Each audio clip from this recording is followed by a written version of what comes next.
Alam semesta dan otak manusia, dua entitas yang pada pandangan pertama mungkin terlihat tidak memiliki hubungan, sebenarnya memiliki keterkaitan yang dalam dan menarik. Alam semesta, dengan keberagaman galaksi, bintang, planet dan segala kompleksitasnya, secara mengejutkan serupa dengan kompleksitas dan keajaiban yang ada dalam otak manusia. Bahkan, ketika kita menggali lebih dalam, kita menemukan bahwa kesamaan ini tidak hanya sekedar kausalitas, melainkan juga mencakup dimensi kesadaran yang menggugah pemikiran filosofis. Pernahkah kamu merenungkan, kenapa kamu ada? Dan mengapa kamu memiliki kesadaran, seperti kamu ada dan sadar saat menonton video ini? Apakah kesadaran kamu ada begitu saja? Bagaimana jika sebenarnya alam semesta juga memiliki struktur dan sifat yang sangat mirip dengan otak manusia yang juga memiliki kesadaran? Ketika mendengarnya, mungkin kamu merasa ini tidak masuk akal, namun pembuktian ilmiah dan observasi mendalam para penelitian di berbagai bidang telah membuktikannya. Pembahasan dalam video ini akan membuka pemahaman tentang kebenaran yang selama ini tersembunyi, yang akan menjawab pertanyaan terbesar tentang kesadaran, hingga membuka jawaban dari mana kamu berasal, dan sedang apa kamu di dunia ini, dan mau kemana kamu setelah kematian. Salah satu titik persamaan yang paling mencolok adalah kompleksitas struktural keduanya. Alam semesta dihuni oleh berbagai macam struktur, mulai dari galaksi besar hingga partikel subatomik yang terkecil. Begitu juga dengan otak manusia, yang terdiri dari jutaan neuron yang saling terhubung dan membentuk jaringan saraf yang kompleks. Keduanya memiliki hierarki yang serupa, dengan bagian-bagian yang saling terkait, membentuk kesatuan yang lebih besar. Dan segala hal yang terjadi dalam setiap bagian, memiliki dampak yang signifikan terhadap keseluruhan. Otak manusia adalah organ yang memiliki kompleksitas dan kerumitan luar biasa yang cukup untuk menampung miliaran neuron, di mana masing-masing membentuk koneksi satu sama lain, yang disebut sinapsis jaringan. Dan keterhubungan yang rumit ini memungkinkan otak manusia memproses sejumlah besar informasi, sehingga tercipta pikiran, emosi, dan kesadaran. Namun, kesamaan yang lebih dalam dapat ditemukan saat kita mempertimbangkan konsep kesadaran. Kesadaran, dalam konteks manusia, merupakan inti dari pengalaman subjektif, pemahaman diri, dan kemampuan untuk merasakan dan berinteraksi dengan lingkungan sekitar. Alam semesta, meskipun tanpa pikiran yang sadar, juga menunjukkan tanda-tanda struktur dan perilaku yang menyerupai kesadaran. Konsep ini dikenal sebagai panpsychism, yaitu gagasan bahwa kesadaran ada dalam segala sesuatu, dari partikel subatomik hingga galaksi-galaksi yang jauh.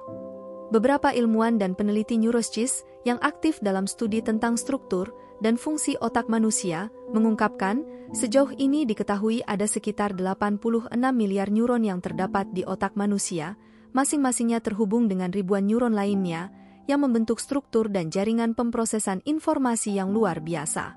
Alam semesta yang bisa diamati diperkirakan memiliki setidaknya 100 miliar galaksi di dalamnya, yang diungkapkan para astronom dan ilmuwan seperti Edwin Hubble. Di sisi lain, alam semesta kita bukan hanya sekedar sekumpulan bintang galaksi dan planet-planet saja. Namun sebenarnya, juga terdiri dari struktur yang sangat rumit. Misalnya, seperti adanya jaringan semesta dan gugus-gugus galaksi yang sangat menyerupai koneksi sistem saraf, yang juga ditemukan di dalam otak manusia. Sama seperti neuron yang bertukar impuls listrik dan mengalirkan informasi ke seluruh tubuh. Galaksi-galaksi juga berkomunikasi melalui gravitasi dan radiasi elektromagnetik, membentuk struktur besar yang disebut jaringan kosmik atau jaringan alam semesta. Meskipun dalam skala dan kompleksitas yang benar-benar jauh, lebih besar dari otak manusia, namun otak manusia dengan neuronnya juga saling berkomunikasi melalui jaringan yang kompleks. Carl Sagan dalam karyanya, Kosmos dan Pale Blue Dot, mengatakan bahwa ketika galaksi-galaksi bertabrakan, bintang-bintang baru akan lahir, dan bintang tua akan mati, hingga galaksi-galaksi saling bergabung untuk membentuk struktur dan jaringan besar yang menghubungkan galaksi-galaksi dan filamen dan simpul-simpul kosmik, sehingga menjadi siklus pertumbuhan dan transformasi yang terus-menerus terjadi. Tak ada bedanya seperti otak manusia yang merelikasi serta meregenerasi sel-sel yang ada di tubuh, seolah-olah alam semesta ingin menegaskan bahwa ia sedang menjalani proses berpikir dan membentuk kecerdasannya sendiri, seperti otak manusia dalam versi yang sangat besar. Bagaimana bisa, hal fundamental di alam semesta yang sangat besar, ternyata juga mencerminkan apa yang ada di dalam diri manusia yang sangat kecil. Kesamaan ini menimbulkan pertanyaan yang jauh lebih mendalam. Apakah eksistensi kita di sini hanya sekedar sebagai pengamat yang mengamati alam semesta saja, atau justru sebenarnya alam semesta yang sedang berpikir dan mengamati dirinya sendiri? Hasil pengamatan dan perhitungan dalam ilmu kosmologi modern, alam semesta yang bisa diamati berdiameter sekitar 93 miliar tahun cahaya. Dan menurut perkiraan alam semesta yang bisa diamati, mencakup sekitar 100 miliar galaksi. Di dalamnya galaksi-galaksi ini, sama seperti galaksi Bima Sakti, yang juga mencakup jutaan bintang-bintang di dalamnya. Dan Bima Sakti tergabung dalam sebuah struktur kosmik yang lebih besar, yang disebut Laniakea. Penemuan Laniakea ini diumumkan pada tahun 2014 sebagai superkluster raksasa yang terdiri dari berbagai galaksi termasuk Bima Sakti, serta beberapa superkluster dan gugus galaksi lainnya. Dan jika kamu memperhatikan superkluster Laniakea ini dengan lebih detail, sepertinya tidak asing, tampak familiar dan bisa ditemukan di mana-mana. Jika kamu perhatikan percabangan akar pohon, dahan pohon, urat pada daun, bahkan percabangan jaringan sel darah dan juga jaringan sel paru-paru, bahkan sel saraf otak, sangat mirip dan identik dengan Laniakea. Jika ini benar, sungguh hal yang sangat mengejutkan. Karena kita adalah bagian kecil dari pikiran ini. Hipotesis ini juga memberikan alasan mengapa mekanika kuantum dan relativitas umum sulit untuk disatukan. Karena keduanya adalah dua sisi dari satu mata uang yang sama. Dari pengetahuan ini kita dapat menyimpulkan bahwa apa yang disebut sebagai otak sebenarnya tidak ada. Otak ada justru karena adanya kesadaran kita yang mengamati. Realitasnya, hal ini berlaku tidak hanya pada otak, tapi juga pada semua materi fisik yang ada. Berdasarkan pemahaman dualitas gelombang dan partikel, mungkin yang benar-benar ada hanyalah sebuah kesadaran.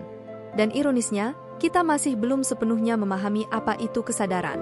Dalam film Ex Machina, sebuah film fiksi ilmiah yang bercerita tentang kecerdasan buatan yang dirilis pada tahun 2014. Pada akhirnya kesadaran tidak diukur dari komunikasinya atau emosinya.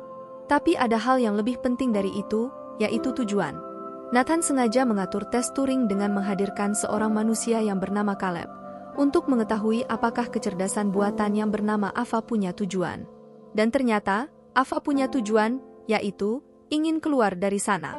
Ini mengingatkan kita bahwa makhluk berkesadaran pasti punya tujuan. Maka jika manusia tidak punya tujuan dalam hidup, kalian sama saja seperti mesin. Terima kasih telah menonton, ikuti channel ini untuk video serupa lainnya.